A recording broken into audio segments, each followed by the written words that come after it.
you think as a 13-year-old, I don't know if you were about to say something. No, But, I was just leaning in with rapt attention to see what groundbreaking thing you were going to say. What groundbreaking question I had? Stun me. When you were 13 years old, do you think you could have led an army, period? Just in general? Not even to a specific place or from a specific place? Oh, darling, I was too busy battling my hormones to be a leader of men. Yeah, I don't know how anyone can lead an army at any age. I don't think I could do that now. I think I'd get up in front of the army and be like, guys, relax. Like, calm down. We got this. You're all too a little stiff. Like, everyone relax. We're gonna crush it. You guys are gonna crush it out there. Like, let's do some breathing exercises. Quick game of zip zap zop. I was about to say, let's do some zip zap zop. Guys, let's loosen up, shake it out, shake it out. 1, 2, 3, 4, 5, 6. Yeah, haunting. Exactly. Utterly haunting. Yeah. You know who probably didn't do that when they led people on the battlefield? Do a shake it out warm up. Joan of Arc. Joan of Arc. Under cinq. To be fair, she might have. We don't know. That's true. No one has said otherwise. So with lack of data, I'm going to make a headcanon that says it's exactly what she did. If you're new here, or once again, as you don't understand the rhythm of things and understand that people get switched around. Well, I'm not switched around. I'm Gavin. And I'm Julia. Welcome back to the Dark Archive. Yes, we're back. Episode 6. Big topic this week. More badass females. I feel like as a child, even learning about like the classic, like influential historical figures, like you don't realize how dope. Like I knew who Joan of Arc was. I didn't know that much about her. And now after reading about her, I'm like, oh my God, so much more badass than what I realized. And I'm sure if I looked at a lot of those historical figures that you learn about in elementary school, if you look at them as adults, you'd be like, oh my God, I did not appreciate them when I was in 5th grade. They're so much cooler. I know, right? I feel that way about, it's how you also learn to feel that way about your parents as you grow up. Yeah, that's fair. Kids are such little shits. They are. Yeah. But they're the future. They grow to be the real world. Well, it's funny that you said you knew about Joan of Arc already, because I feel like everyone at least knows her name, but very few people. If you know anything about Joan of Arc, you know that she was really religious. She I didn't even know that. I didn't know that? Oh, you didn't know she was. Okay. So obviously I didn't know anything. So bare minimum, most people know that she fought for the French and she was a young woman and she led an army. That's like the bare minimum. And a lot of people know her darkly ironic fate that she meets in the end at the hands of the people who she served and saved. But no one knows the details, which I think is bonkers, because they paint such a absolutely insane image. Even when you consider the context of the time, like you were saying how crazy it was that a 13-year-old leads an army. What were we doing? Like 13 is kind of almost an adult in the medieval age. Yeah, well, because they're not living. I don't even know what the average age was of. Let's see, when did longer than you think? Cambridge.org says that the average lifespan in England, which I assume can, and in Europe, in the 1400s was in the 50s. That sounds right. Although another site is saying, like anywhere from like 50 to like 69. It's like late 60s. Like, well, okay, 60s. So it depends on what socioeconomic status you are. Like this article is listing ancient classical Greece, that life expectancy to be between 25 and 28, which makes no sense. That's not accurate. But you're talking about a population where a lot of young men die, depending on where and when. So the statistics can be easily skewed. Well, also, is that counting like babies who died like in the first year of their life? Or like kids who died by the age of 10, like just because of like disease. And then also your life expectancy changes depending on, at age 21, the life expectancy of an aristocrat would be like 64. Your life expectancy increases the older you are because you make it past those hurdles. Like if you make it past an infant, your life expectancy goes up. If you make it past fighting age, it goes up again. So liars, and damn statisticians. Yeah. But anyway, 13 is still young. In any time period, 13 is still quite young. So to dive into it more, we're going to be talking about, if you haven't already guessed, the topic of today's, or read the title of the Read the episode. title. You didn't read the title. Today, we're going to be talking about Joan of Arc, who, like you said, was a French peasant girl who became a military leader and a national heroine. So we'll be taking a look at her early life, her divine calling, which was another thing that I didn't know about, but like it makes a lot of sense now that you say religion. She is also And then the subject of one of my favorite epic rap battles of history against Miley Cyrus. I was a big fan of epic rap battles of history, but I haven't rewatched it, and That's a good one. I'm gonna be honest with you, it was not one of my favorites, i.e., like a memorable one for me. Then again, I'm not like, you know. You got there's some poor Miley never stood a chance. There are some pretty sweet lines from Joan of Arc in that one. I'm gonna have to watch that after this. We're also gonna talk about her role in the Battle of. Here's what I'll say. Here's what we'll say right at the top of the episode. I took French in middle school and in high school. I did, and I learned a lot.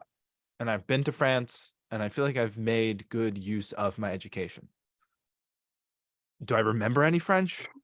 No, absolutely not. I remember I can pronounce like foods. That's pretty much it. And which is all you need to know when you go to France, how to pronounce foods. I'll take your word for it. There's a lot of French words in this episode. And, you know, I'm not French, I don't think. Are you French? Not as far as I know. So, you know, give us a break. I, on the other hand, did not take French. What'd you take? Spanish? Yes, I minored in it. Can I speak Spanish now? No, thank you, COVID. I did not take French. I do, however, watch a ridiculous amount of period dramas, so I've got a couple of very specific words nailed. Dauphin, I'm in. I got it. I got the Dauphin. I got the Duke of Orleans. I'm good. Everything else. Well, so that's the Orleans. It's spelled like Orleans, like New Orleans. So that's why I was like, I thought it was Orleans this whole time. And now all of a sudden it's Orleans. American pig. So I know. And then I like look up pronunciations and it's like Orleans. And I'm like, that doesn't seem like the right. I don't think that's correct for my context. You got to make sure you're looking it up with the accent. I don't know what they're called in French. Yeah. Well, just a French accent. I mean, and also we talk later about Chiron. And I looked it up and it was like Chiron. And I was like, it's definitely not Chiron. Pronunciation by Brad. Yeah. I was like, there's no way. I don't know what this frat pronunciation website is. Yeah. I don't know what that is, but it's definitely not correct. So Orleans. It's Orleans, right? Orleans. Put a counter in the corner of the video how many times you say Orleans. Oh, that's yeah. Starting now. Okay. We're not going to count any past times. We're also going to talk about her capture and trial. We're not going to spoil it.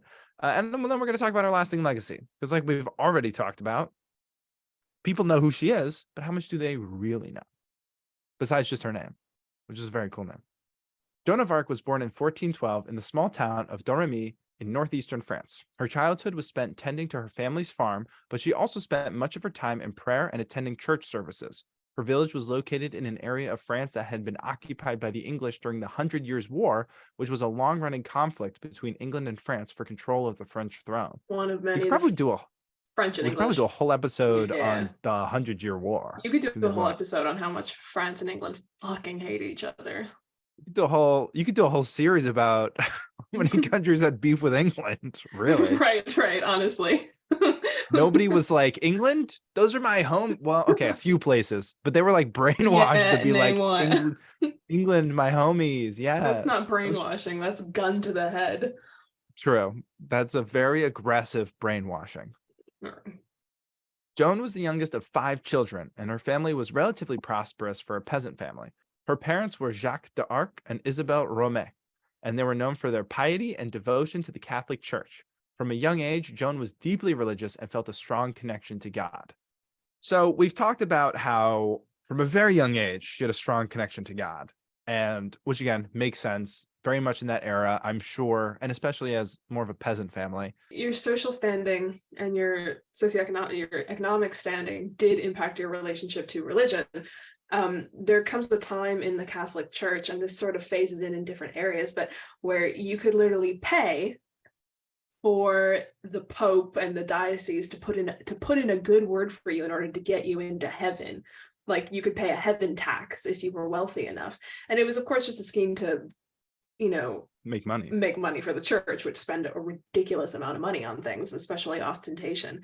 But peasants depends. Like sometimes a lot of peasants just sort of go about their daily lives. They say a prayer before bed, they attend the major holidays, but in general, unless you're living your life in a convent or a monastery, you don't have time to be entirely devout. But at the same time, you're less educated as a peasant, so you depend more on your understanding of religion in order to understand what's going on around you, in order to make appeals to change what's going on around you, because you feel very much at the mercy of whatever greater power floats your boat when and where you are in the world. So I think that's an interesting point, how your standing in society impacts your relationship to religion. So her being deeply religious as a peasant, I think, is an interesting potential tidbit on her personality, as much as we know about it.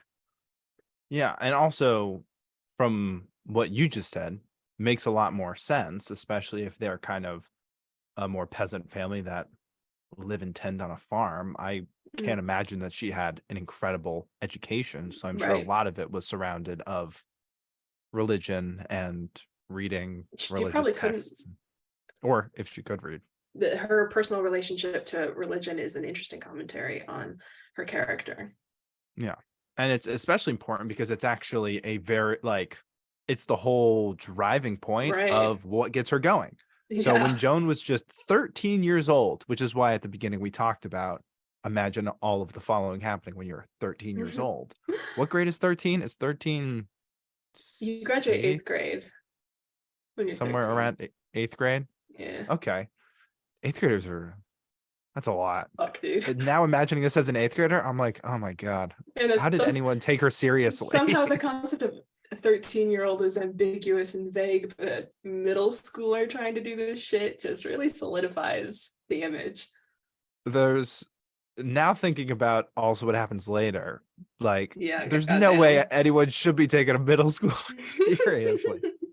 But to keep going, to keep the story progressing, when Joan was just 13 years old, she began to experience visions and hear voices that she believed were sent by God.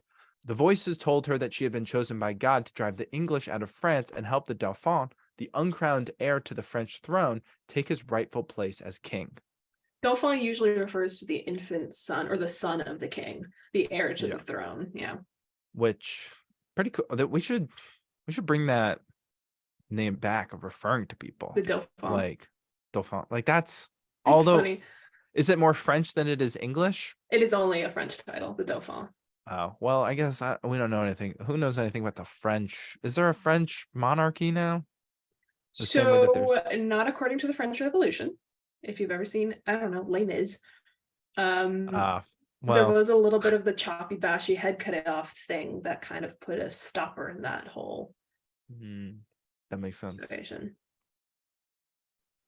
I guess there's not really a way we can bring that word back. We should bring it back in a new context. It should be like the child of a celebrity or something, in a very modern pop culture context. Dauphin. that.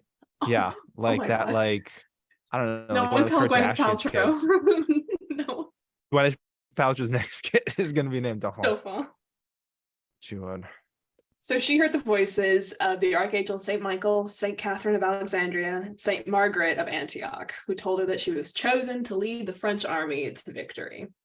It seems oddly specific to have, but I guess that would be a point of argument in demonstrating the validity of her experience. But take what you like. Yeah, it makes me think that it wasn't. It's not like it was she was dreaming, because I feel like in a dream you can't really make out faces or it's a lot of just blurred faces. And I would love to know how aware she was of the political situation in France. Was it just sort of this vague, everyone knew that the French were at war with England because they didn't know who their king was. Like everyone was aware of the general circumstances, but you gotta wonder how formed this battle plan was in her head. Like, were Mike and Margaret, being like, hey, here are the schematics, here's the situation, or are they just like, hey, it would be cool. You feeling zesty? You wanna fix things? you wanna make things are a little fucky wucky right now. We need someone to come fix it. No better than an 8th grader. Right. That's like this was already written by like a young adult author, where then, it's a young adult book where it's like, hey, you middle schooler, you can do anything. You can lead the revolution. Where the protagonist is inexplicably always under the age of 20. Yeah. So at first, understandably, Joan was a little hesitant to follow her divine calling, but eventually she seemed to have truly believed that she had no choice but to obey what she perceived to be God's command. And she knew that her mission would be difficult and dangerous for a myriad of reasons. But as is often repeated in her legend, she did it for God and country in that order. My current theory, there are two sort of battling theories here. Tell me your theories. One is raging mental illness, but yeah, possibly. Not being not suffering from any significantly reality distorting mental illness myself. I can't speak to this, but it strikes me as unlikely that someone with delusions this specific and motivating would be able to function enough to fight in battle, let alone lead an entire nation's army. So also, like, she's going through puberty. So like there's no way like her hormones and everything were like A-okay and like everything's all good. Also, it's not like they didn't have any sort of birth control or period products. Like that is true. Couldn't have been easy to manage anything. And you're also talking about a time where everything is validated by religion, so who the fuck knows what's actually happening. My second theory being that this spunky little shit thinks, you know what, grown-ups are fucking this up. I have a plan. It's probably a fairly obvious one that no one's thought of. How can I clear this through the House? How can we get this onto the president's desk? I know. I'm going to say God told me to do it. That's my optimistic theory, was that she was just a genius with enough wherewithal to know how to sell it. She was a salesman at heart, is my best theory. I can imagine that, like, a middle schooler being like, oh, everything sucks and everybody sucks and nobody's doing it. I could do this. I could do this better than they could, but no one's gonna listen to me. I'm just an 8th grader. You know what would make them listen to me? If I told them God told me this, boom, then they'll listen to me because they'll think they're listening to God. It's just a middle schooler. Did you know that before a certain age, like, teenagers register on bipolar and sociopath tests? Like, you can take these tests and within a certain score range, it just says teenager. And it's a high score range, right? You gotta wonder how much of this was just prime timing with being a hormonal teenager, 13 years old. It's impossible to tell, and I do actually suspect that she was deeply religious because everyone was at the time. There was no other option. You were Christian, specifically Catholic, or you were dead. Yeah, there's no other option at this point in time. So, and it drives me nuts that we'll never know that if she was just a scheming little head bitch in charge or not.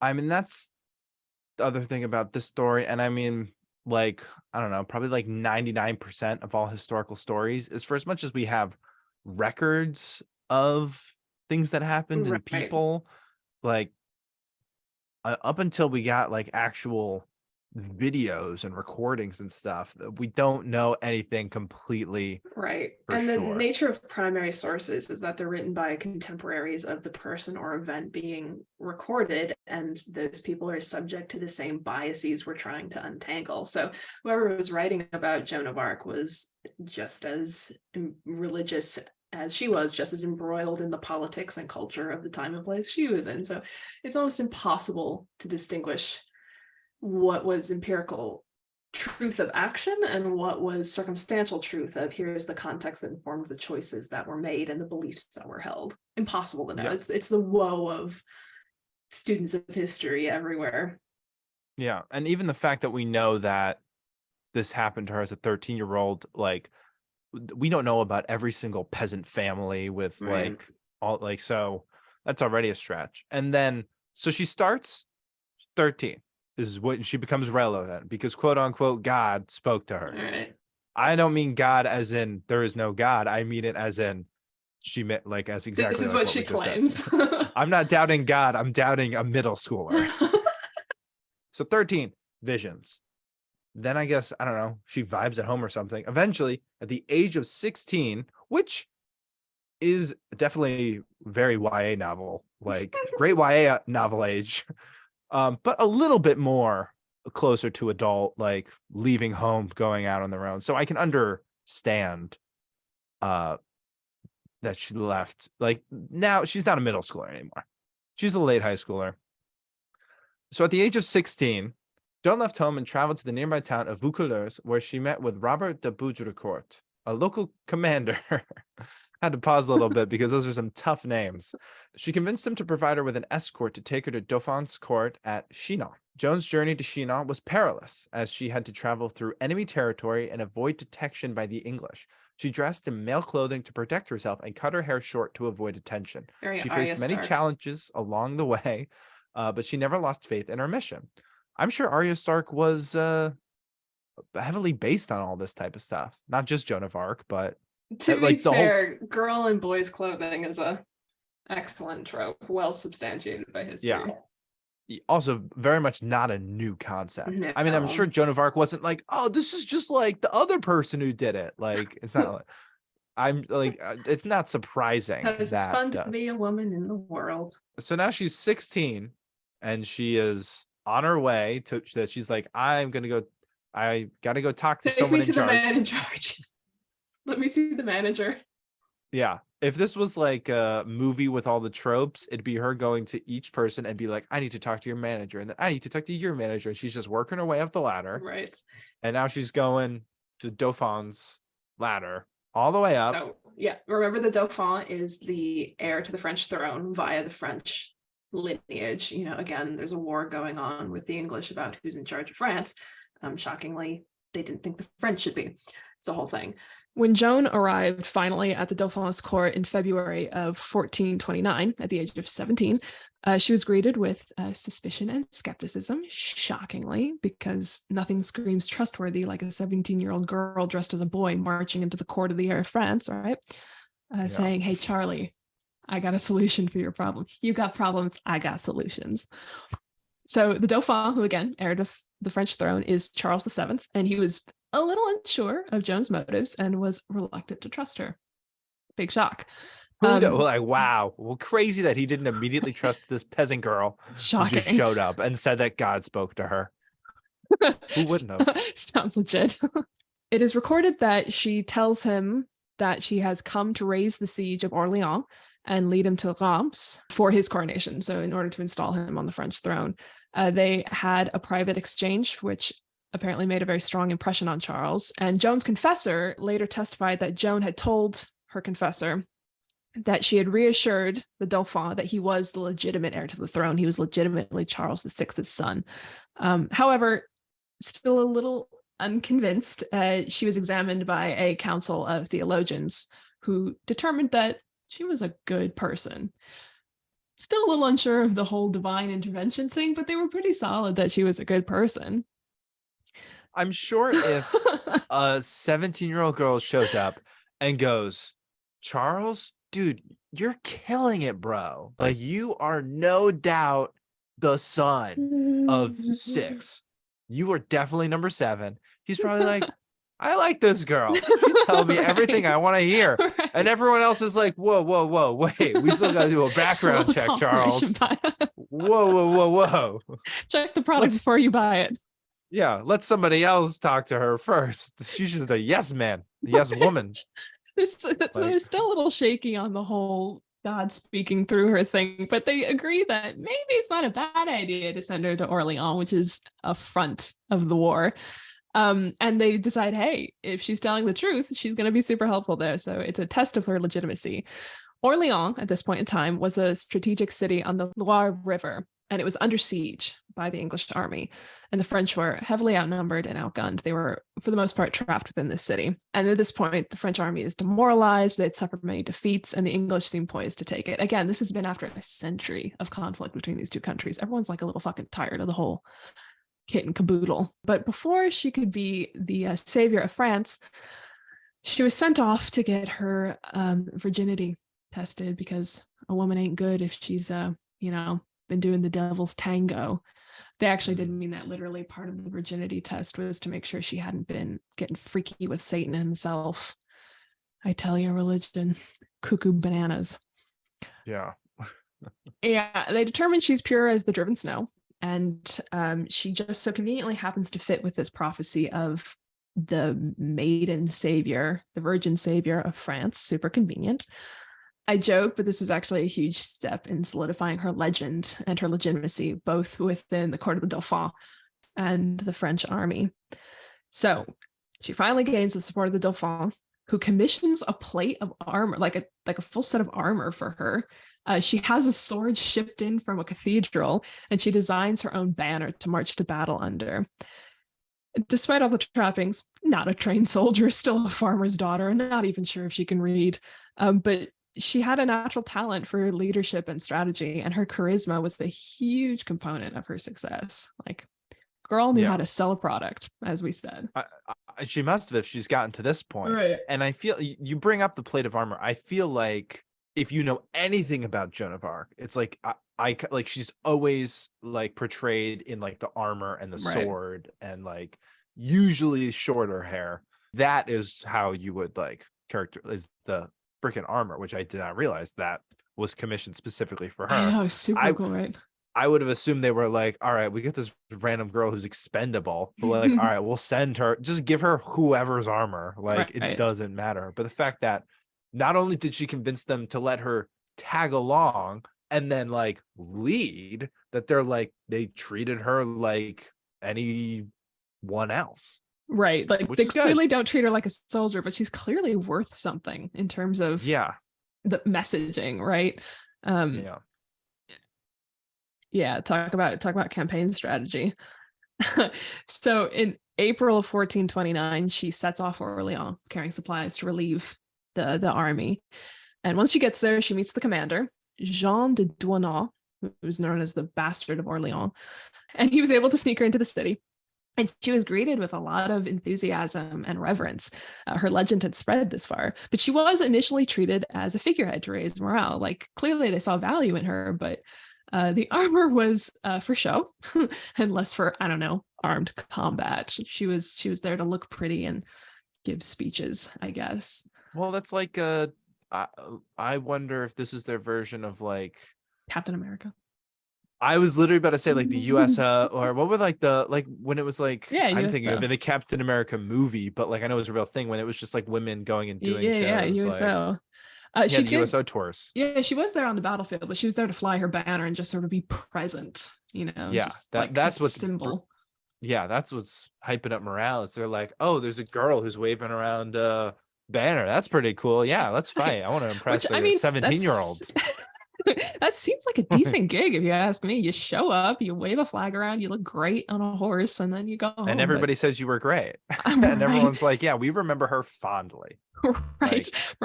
But the girl who dressed as a boy to meet the supposed king of France to save him from the tyranny of the English probably was not going to be content with that.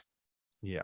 She still wasn't giving any formal command at this point, or even included in military council. She was literally there to smile and look pretty, but she eventually gained the support of the troops. And she always seemed to be where the fighting was the most intense, and she frequently stayed in the front ranks. Again, she was utilizing her symbol as much as possible. She knew what she was. She knew what she was being used as, and she used it to greatest advantage to the French troops. She was there to give them a kick in the pants, I guess. Yeah. You got to wonder how much of it was, oh shit, if the 17-year-old girl is here, we really can't, like, we can't go home early.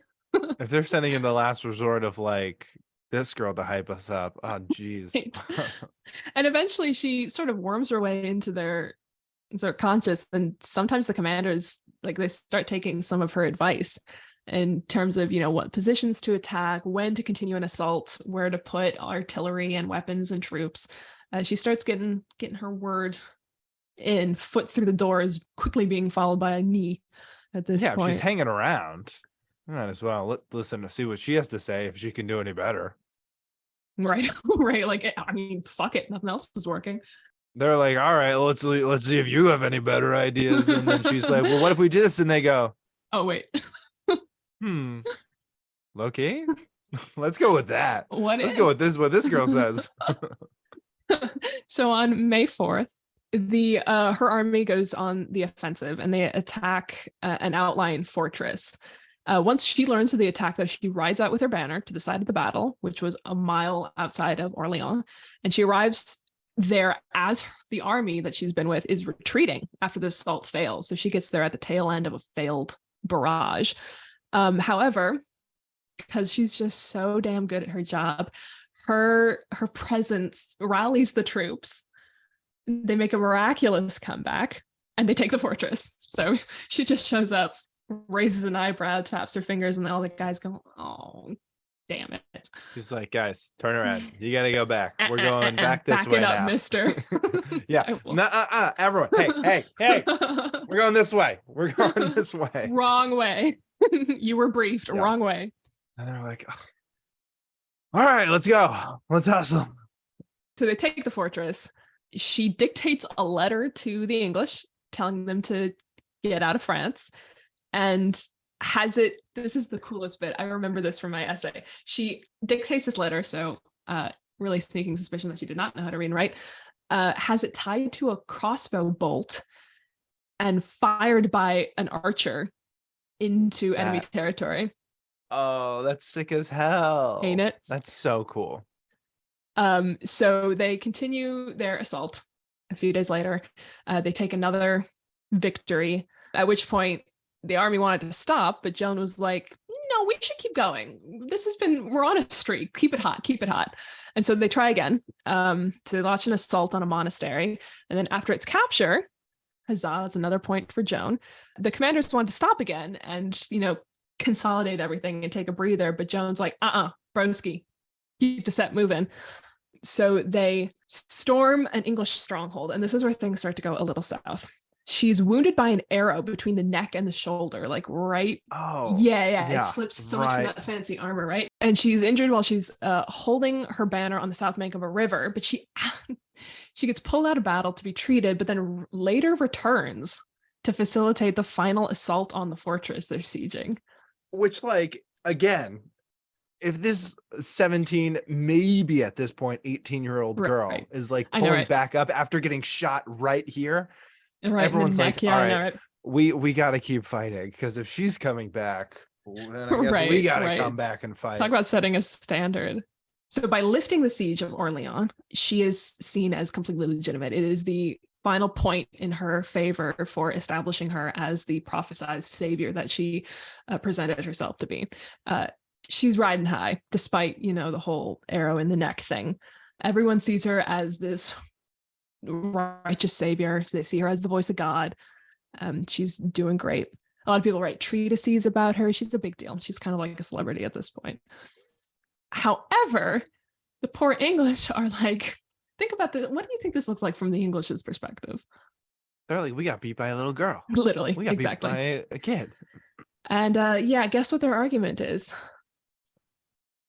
They saw it as proof that she was possessed by the devil. That's it. That's it. It's always that. That's everybody's excuse for literally everything that we've ever talked about ever. Ain't it? That's it. Ain't that fun? Yeah. They're like, she couldn't do it. The devil is possessing her and getting her to do it. And they probably thought the devil was a man. And they're like, no little girl could do it. And honestly, the devil probably is a man. Sin can come in the form of a woman, but the devil is a man, because if a woman were the devil, she would have way too much power. That's not allowed. Yeah. Heavens to Betsy, no. Absolutely Makes illegal. sense that in the 1400s, the English get destroyed largely due to the fact that this young girl helped this army, and they're like, must have been the devil. Right. Must have been the devil who did it. And he did it again. He's at it again. Yep. So we talked about the Battle of Orleans, big battle that, as we said, large part of her fame, but wasn't the only battle that she was a part of. Obviously, after that, if somebody does well, they're not just like, all right, we'll wish you on your merry way. Right. They want to keep her around. See, like, hey, let's see how long this good luck charm can go. Right. See how So hot we she's can keep around it. for a few more battling campaigns, and which all still continued to be successful. And she was liberating city after city and like continuing to crush it. I imagine a montage of, like the Disney movie Hercules, where it's like a montage of movie. It's a wonderful movie. Are you I talking imagine about at during the this song point- Zero to Hero? Yes, Is that I the imagine montage to which you're referring? I imagine a Zero to Hero type montage happened where it's just Joan of Arc crushing it, and she's winning. She's doing so great. In the major hunk. Yeah, and like all that, and there's a song. I'm sure there was a song. There's totally a Choreography. song. Yeah, people are dancing, and the losers are all angry. But but her military victories, they brought a lot of acclaim and fame. At this point, she's known around France. Yeah. She's also known, for better or for worse, I'm sure England was incredibly aware of who she was, and we know Yeah. that they were aware because of what happens later. Right. But so with acclaim and fame, and I'm sure she's making tons of friends. What comes with making friends? You make a couple of enemies along the way, Yeah. Especially when you're that famous. And she unfortunately makes enemies. And then Having a stroke within France, within her own ranks. And I think the biggest point of contention at this point is that after all these successful campaigns, some of the French nobility, some of her army wants to continue their assault into English occupied Normandy. They want to take the English out of further territory, but Joan insists on crowning Charles the seventh as king first. Like that's her next step. If you recall, that was part of her mission brief. It was liberate Orleans, crown Charles, eat cake. Like that was her itinerary. That's what God said to do, and that's what she came here to do. Also, Charles is her homie. She's trying. He helped her. She wants to help him. And big shocker, Charles agrees with this plan. He's like, yeah. It's like, guys, she's been right thus far. She's saying I should be king. She said it. Her words.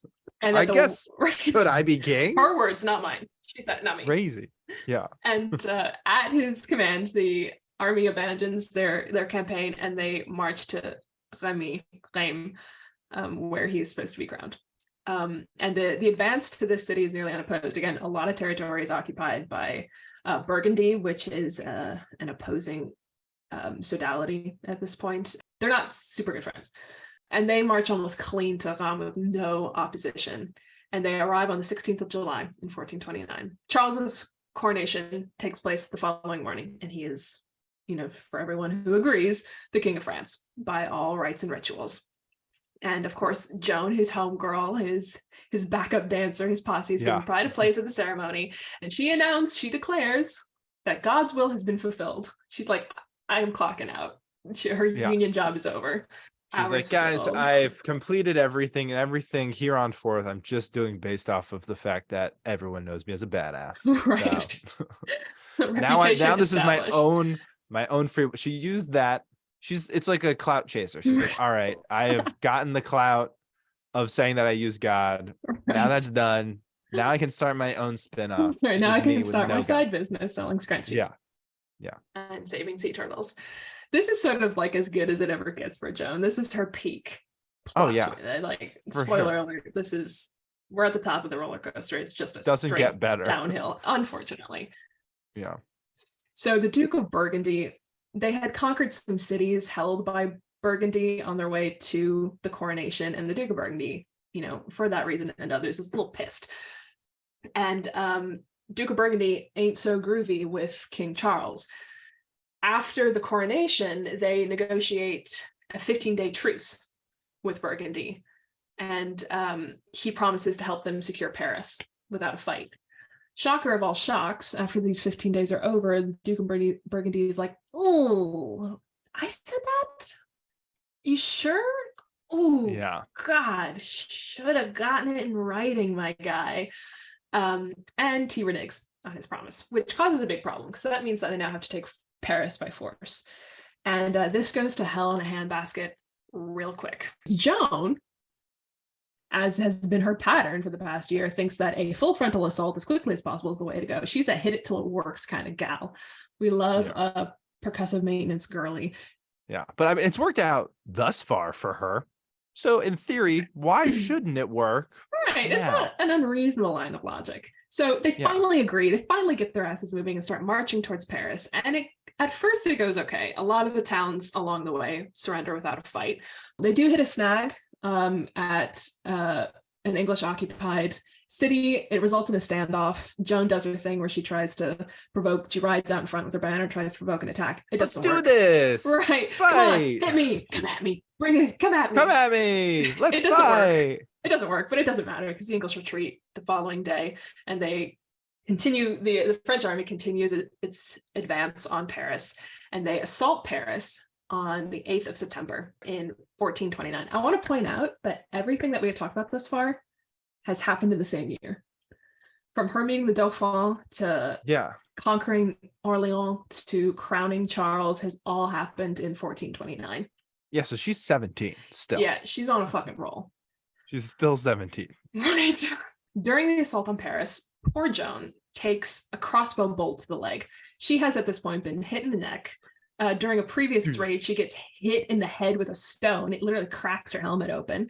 She's now been hit in the leg with a crossbow bolt, and she was stuck in a trench until nightfall before she was rescued. So she's just sitting there with a crossbow bolt in her leg all day. Yeah. And this is not what killed her. Like this, and I'm sure everyone was like, oh my gosh, if she's living through this, now I gotta go live through this. I can't complain. Half the nobility was like, oh shit, not Joan. And the other half of the nobility is like, yes, yes. To some delight and some displeasure, she survives, but the French army takes heavy casualties. I think I saw 1,500 people die in just one siege, which is insane. To the point where King Charles, ends the assault. He calls it off. It's not going well. Joan was a little pissed. She's balls to the wall, hit them till they bleed kind of gal. And she argues that the attack should be continued. She even makes new battle plans. She's like, listen, I got a plan. We're going to make it work. Charles, however, is just like, see, if I'm going to be king of France, I need people to rule. And if we keep fighting, I'm not going to have any of those. Yeah.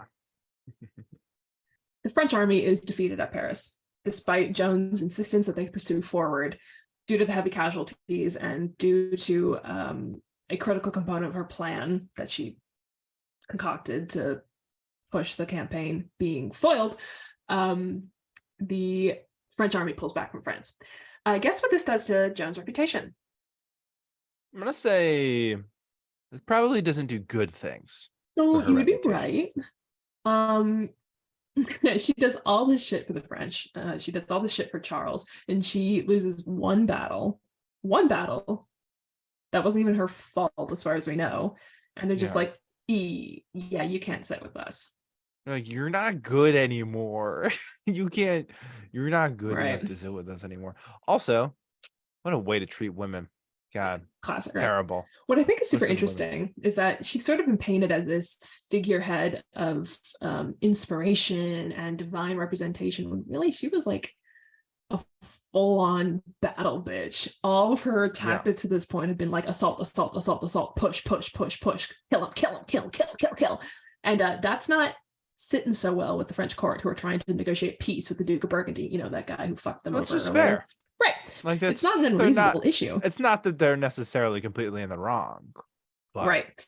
And what I don't understand actually is Joan had been very clear about what her mission was, and yet she's still pushing all this shit. Like she claimed victory at Orleans. She crowned her king.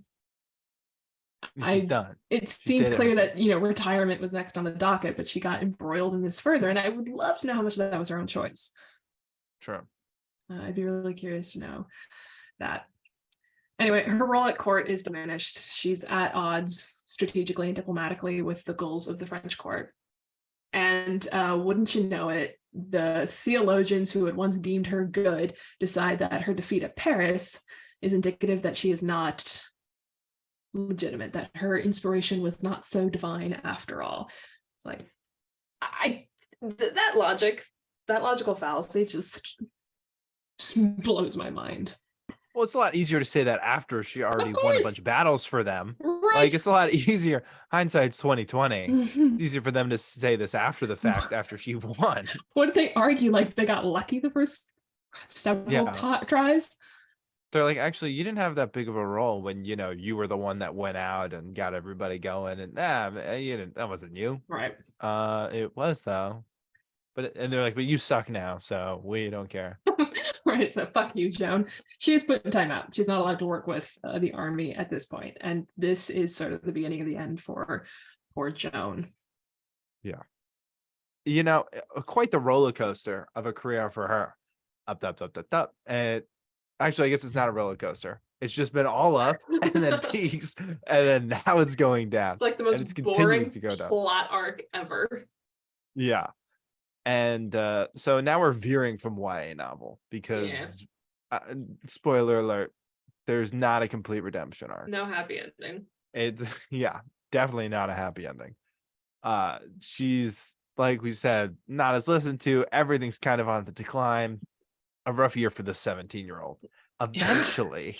Rough year for the rookie 17-year-old out of... Yeah, exactly. You think, oh, she's got a whole life ahead of her to lead France. But... then she gets captured by the Burgundians? Correct. The Burgundians, which were a group that were allied with who? Could it be her friends? Nope. It's the English. Remember our old friend, the Duke of Burgundy? That's why he is a problem. Which, if you've been paying attention to this episode at all, you'll know the English were most likely not very fond of Joan. Why? She seems so swell. She seemed like so great for the English. So she was captured by that group, and then that group was like, oh, we can make so much money if we just sell her to the English. Which, you know what, fair for that group. We love a third party that's just trying to profit. She gets sold to the English for a large sum of money and taken to Rouen. Take it to Rouen, where she was. Rouen. I said I can't pronounce things. You need like a tiny little end at the end. Rouen. I can't like roll my R at all. I don't know if I need to be able to roll my R. She's taken to this place. We'll put it on the screen. Where she was imprisoned. I shouldn't be laughing. This is not laughing matter anymore. She was imprisoned and put on trial for heresy and witchcraft. Because again, big fucking shock. Anytime a woman does anything, she's a fucking witch. You know, when she's on your side, oh yes, queen, love it. Go, keep going. As long as she's winning. Yeah. Losing and or on the opposite side, witch. The trial lasts for several months and was highly controversial, understandably so. She is very famous across a large part of Europe at this point. So obviously people wanted to know what happened. And now this is then the English trying her. Many people believe that Joan was being unfairly persecuted because of her military successes and her outspoken faith, which I didn't know that. We don't exactly know everything about history. So there are a lot of people some people assumed witchcraft, like I said. Some people assume that it's because of her faith and her success. Some people assume it's because she was a woman. Some people assume it's because she's just like a man. Like there's a lot of different things being tossed around. But at the end of the day, the English didn't like her. So they're going to try her for whatever until they can kill her.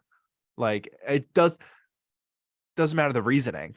Right. They found a culturally potent excuse to vilify her. You know, she made us look bad. She defeated us. She's the reason that we're losing. She's like, yeah. There's so no excuse to kill her. They'll blame her using anything possible. And so that was seen with during the trial. She was questioned about her visions, which, if you forgot about that, remember the whole thing started because she said that she got visions from God. She was questioned about her visions, her beliefs, and her actions on the battlefield. But she showed great courage and intelligence in her answers, which like makes sense from everything we know about her. I'm sure Especially if she was a true believer. yeah, she stood very true, and many of her statements have become famous examples of her wit and determination. It's not like, oh, she's on the decline now. All of a sudden, she's become introverted. No, she's going out a hero. Like she's still going out strong, powerful, like well-spoken and confident, which tracks and is good for her. Oh, here's an example of questioning. Yeah, give us an example. Question: do you swear to speak the truth and answer to such questions as are put to you? Joan: I do not know what you wish to examine me on. Perhaps you might ask such things that I would not tell. Question: will you swear to speak the truth upon those things which are asked you concerning the faith which you know? Joan: concerning my father and my mother and what I have done since I took the road to France, I would gladly swear to tell the truth. But concerning my revelations from God, these I have never told or revealed to anyone, save only to Charles, my king, and I will not reveal them to save my head. That's insane. Ain't to it? be like, I'm not going to tell. I'd rather die than tell you.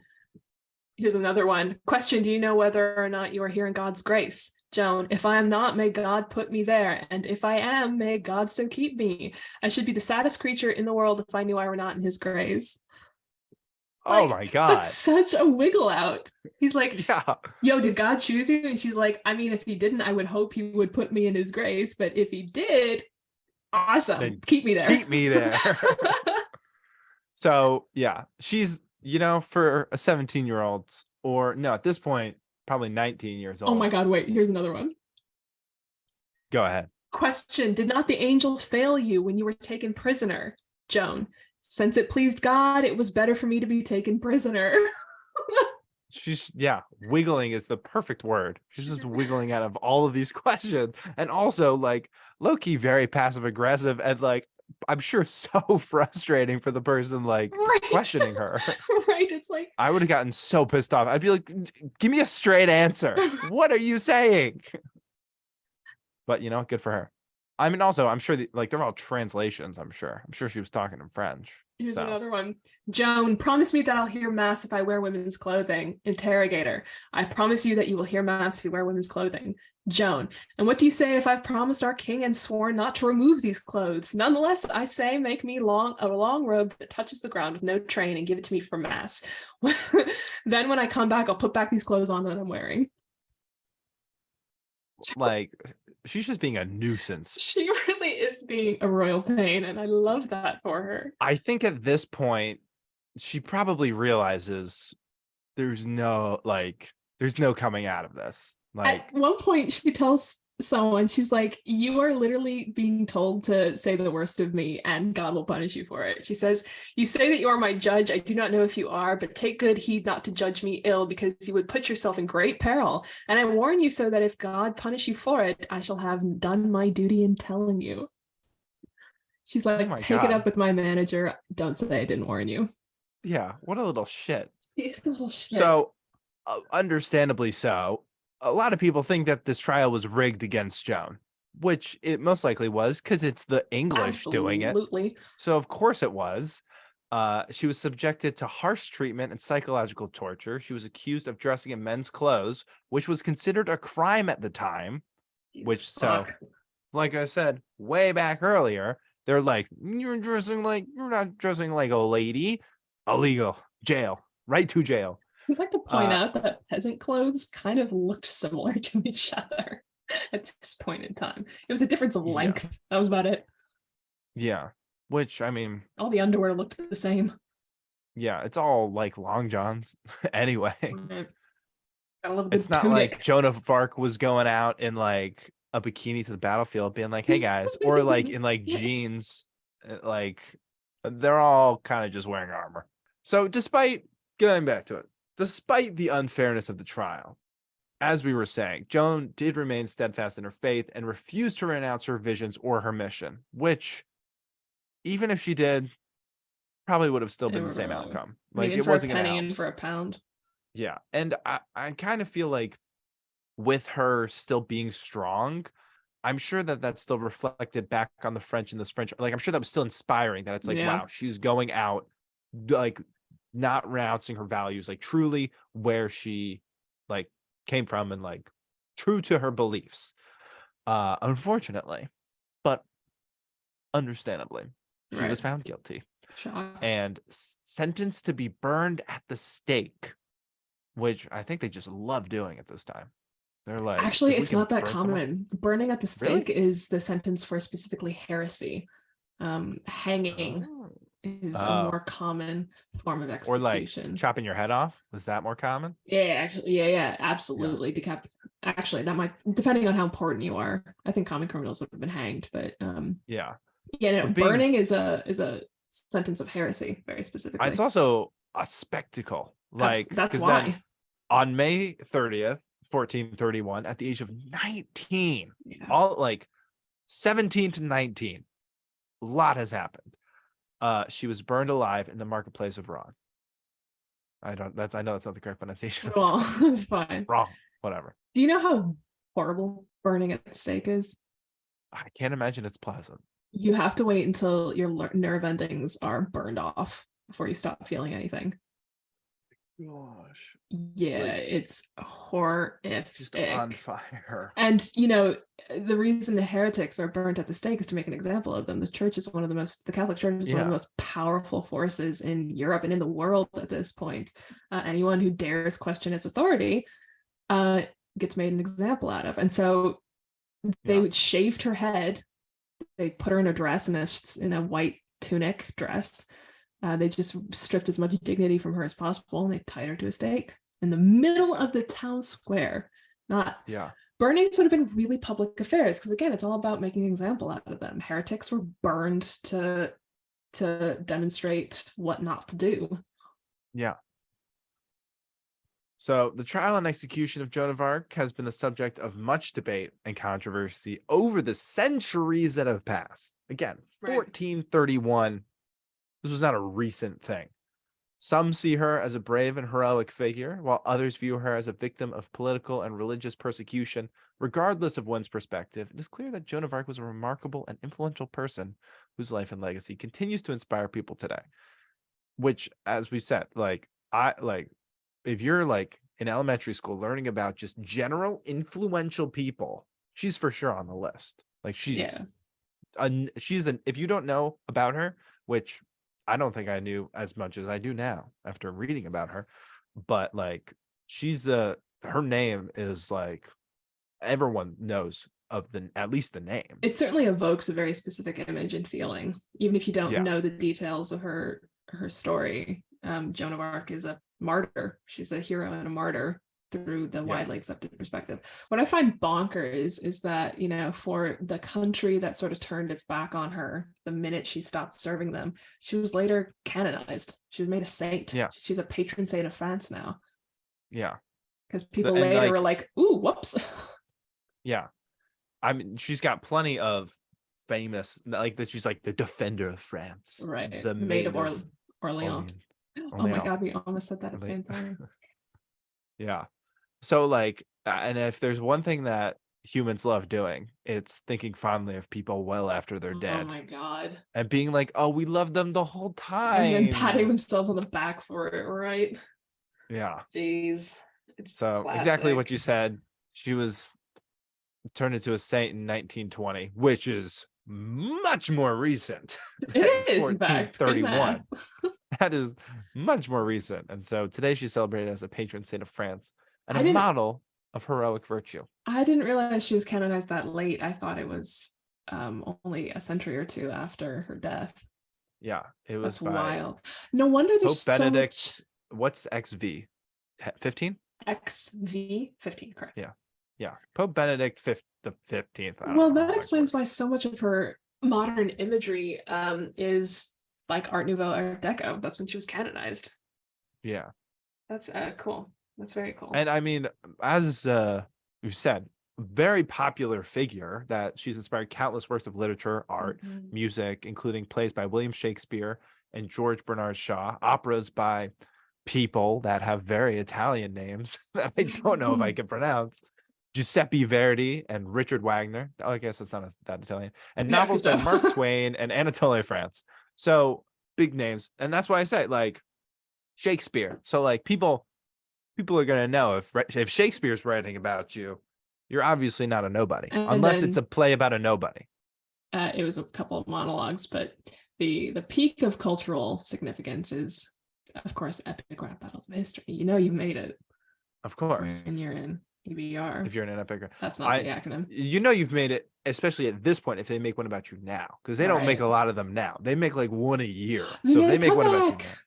They're back They- to uploading. Are they back to uploading regularly? Yes, they are. It's very exciting. Well, then my middle school / high school self would be disappointed in my current self that I'm not actively watching. I feel like we should only Oh. pick episodes that have an equivalent Epic rap battle battles of history. We already That have would be a a good couple. That would be a good thing to judge if they are worth Right. the time that goes into it. Like if that's a powerful figure enough. Yeah, if that's a powerful enough figure. I gotta watch that. There was something else that we talked about. Drunk history.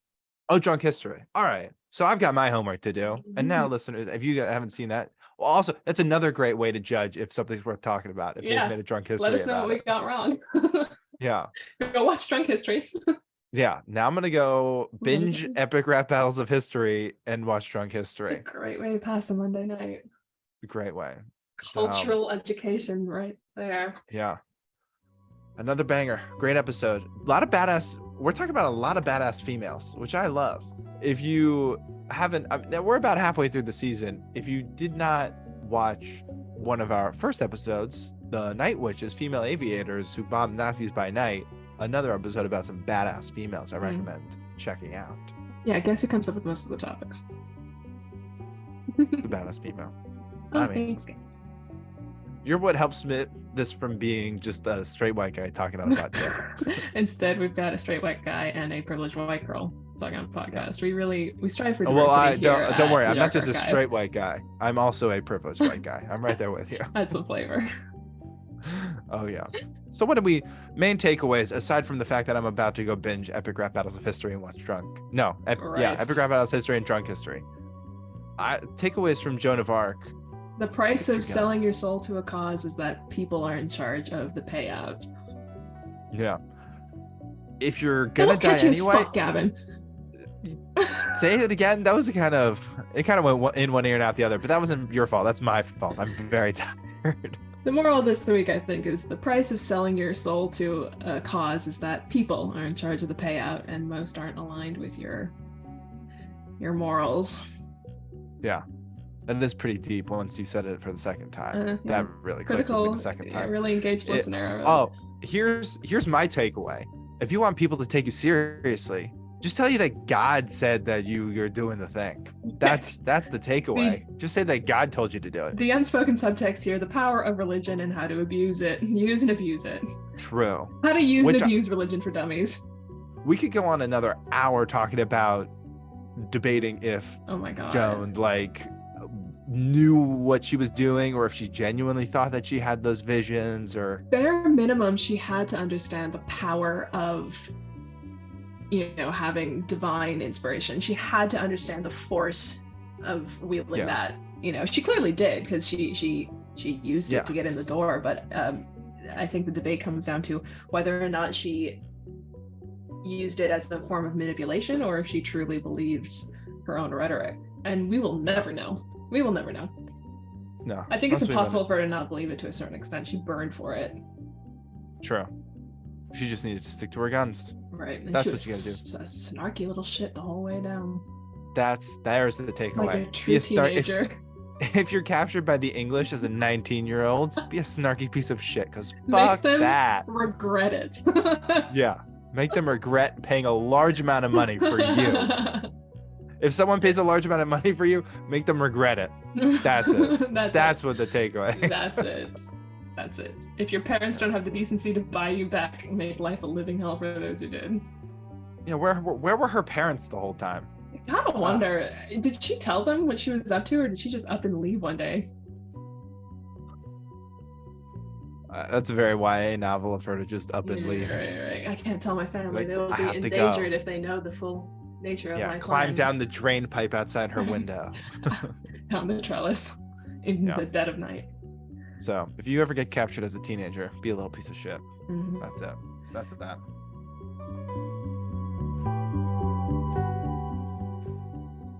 This podcast is produced and engineered by Gavin Berger with High Tops Media. The Dark Archive is co-hosted by Gavin Berger, Julia Siegel, Chris Massarelli, and Shaila Jayasinghe. Our theme music is composed by Jeffrey Taylor. You can rate and review The Dark Archive on Apple Podcasts and Spotify, and check out more episodes of The Dark Archive available on Apple Podcasts, Spotify, YouTube, or wherever you get your podcasts. And be sure to follow us on Instagram at The Dark Archive Podcast and on TikTok at The Dark Archive, and see more of our content with High Tops Media on Facebook, Instagram, and Twitter at High Tops Media.